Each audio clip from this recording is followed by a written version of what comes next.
2024. Hari ini ingin mempresentasikan tentang wawasan Nusantara dan pertahanan nasional. Sebelumnya, perkenalkan saya Legiana Melasari dengan NIM 064 sebagai moderator. Saya Novita Wulandari dengan NIM belakang 008. Saya Aliawana Papira dengan NIM belakang 009. Saya Zalfa Fairuz Dania dengan NIM belakang 048. Saya Sari Widiati dengan NIM belakang 059. Saya Khalifia Zahra dengan NIM belakang 070. Saya Siti Raini dengan NIM belakang 080. Saya Giri Kusada dengan NIM belakang 076. Saya Friska Lestari dengan NIM belakang 078.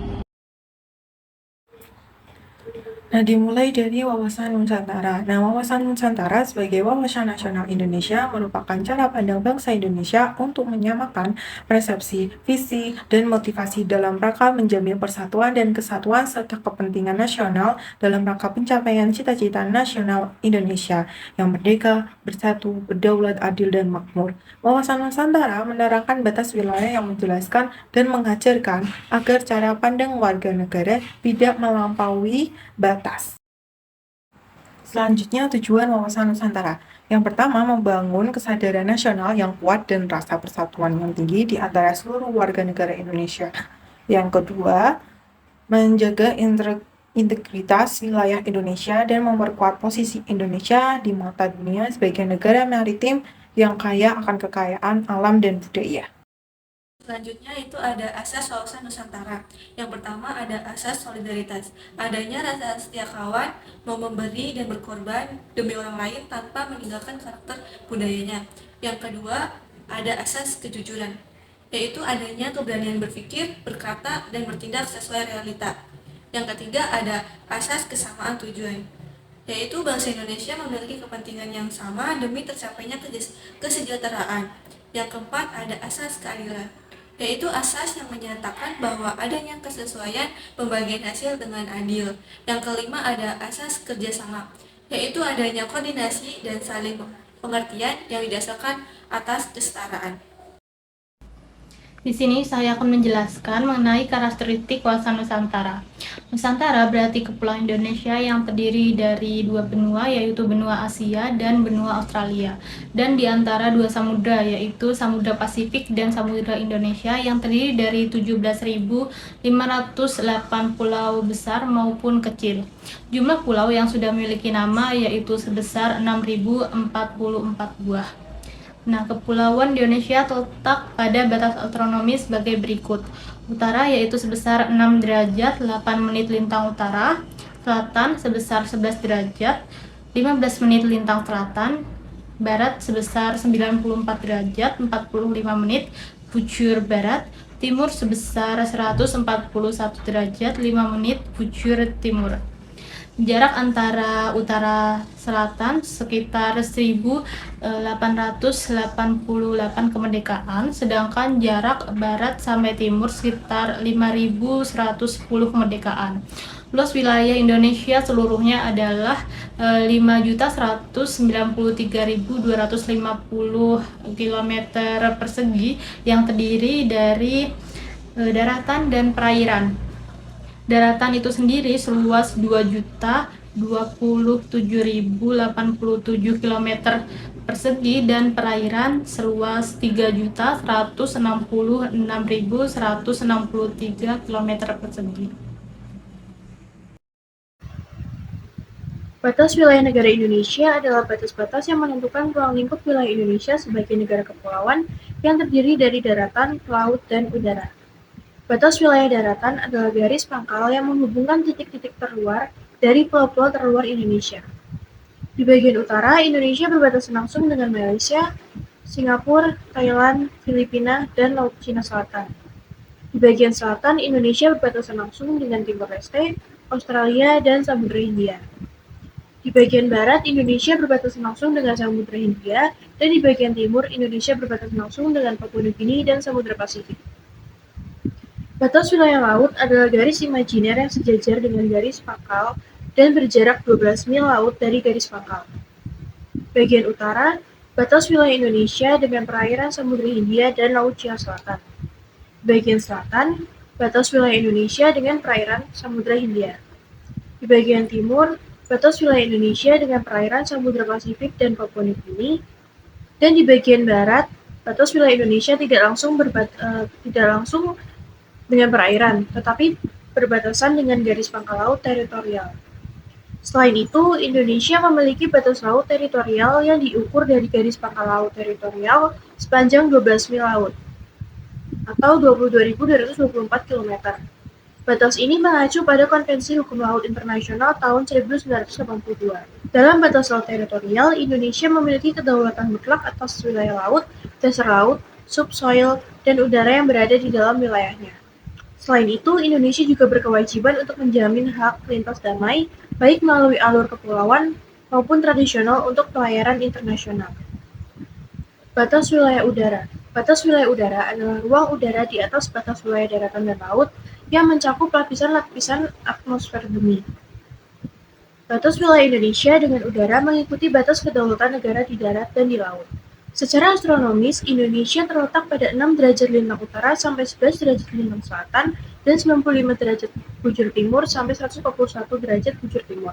Lintang astronomis ini mengacu pada garis lintang dan garis bujur. Selain itu, batas wilayah udara Indonesia juga mencakup angkasa luar yang ditetapkan dalam perkembangan hukum internasional.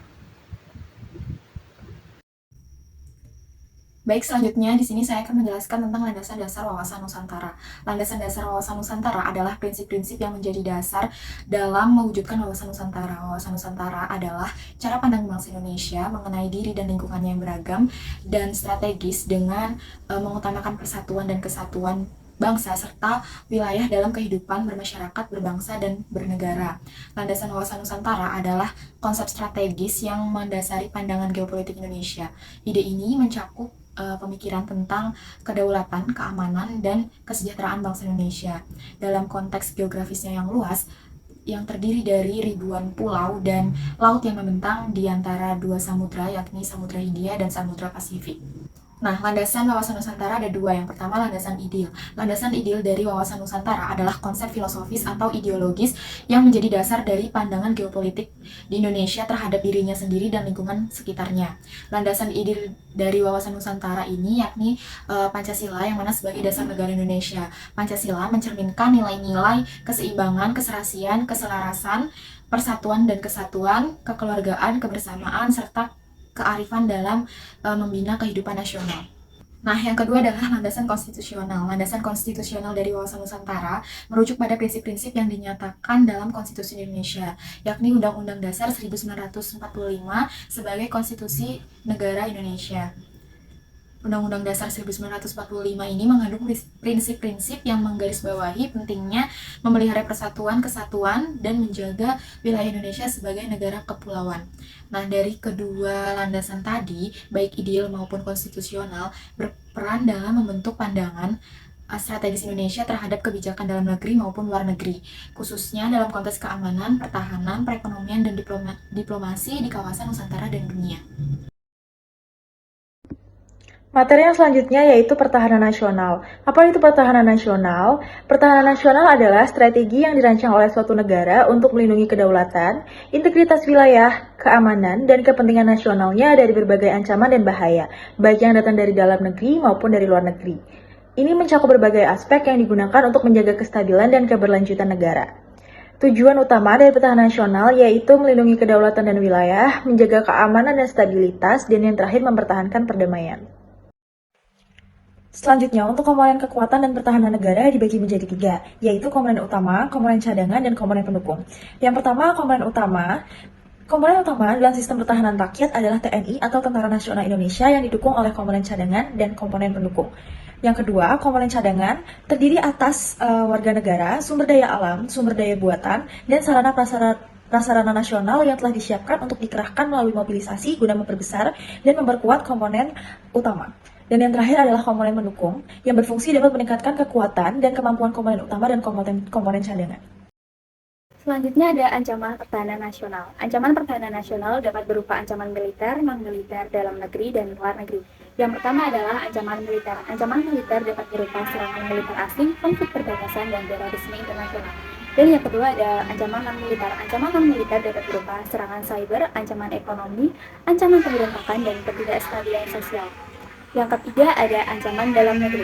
Ancaman dalam negeri dapat berupa konflik etnis atau sosial, korupsi dan kebangkrutan pemerintah, radikalisasi dan ekstremisme. Yang keempat ada ancaman politik dan diplomasi, berupa tindakan diplomasi negatif dan perkembangan politik. Materi selanjutnya adalah strategi pertahanan nasional. Yang pertama ada kekuatan militer. Kekuatan militer merupakan salah satu aspek penting dalam strategi pertahanan nasional Indonesia. Pengembangan teknologi dan pemeliharaan kekuatan militer menjadi pilihan bagi negara-negara untuk memperkuat pertahanan negaranya dari segala ancaman. Yang kedua, keamanan dalam negeri. Hal ini dilakukan untuk menjaga stabilitas politik dan keamanan, mencegah dan mengatasi ancaman dalam negeri, dan meningkatkan kualitas sumber daya manusia di bidang keamanan, seperti melakukan pelatihan dan pendidikan.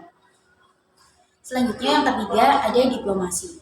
Melalui diplomasi, Indonesia dapat memperkuat hubungan baik dengan negara-negara lain dan memperoleh dukungan internasional dalam menjaga keamanan dan pertahanan negara. Selain itu, diplomasi juga dapat digunakan untuk menyelesaikan konflik dengan negara-negara lain secara damai. Selanjutnya ada teknologi dan inovasi. Perkembangan teknologi dan inovasi dilakukan untuk meningkatkan kemampuan pertahanan negara dan menghadapi ancaman yang semakin kompleks. Pemerintah juga melakukan berbagai upaya untuk meningkatkan kualitas sumber daya manusia di bidang teknologi dan inovasi, seperti melalui pendidikan dan pelatihan. Yang terakhir ada intelijen. Hal ini dilakukan untuk memperoleh informasi yang akurat dan analisis intelijen untuk mendeteksi dan merespon ancaman dengan cepat, kemudian mengambil tindakan yang tepat untuk menghadapinya. Baik, yang terakhir adalah kesimpulan. Jadi, hubungan antara wawasan Nusantara dan pertahanan nasional adalah saling mendukung dan memperkuat. Wawasan Nusantara memberikan arah dan landasan bagi pembangunan nasional yang harus berpedoman pada nilai-nilai Pancasila dan Undang-Undang Dasar 1945. Pembangunan nasional yang berhasil akan meningkatkan ketahanan nasional yang tangguh. Sebaliknya, ketahanan nasional yang tangguh akan mendorong pembangunan nasional yang semakin baik.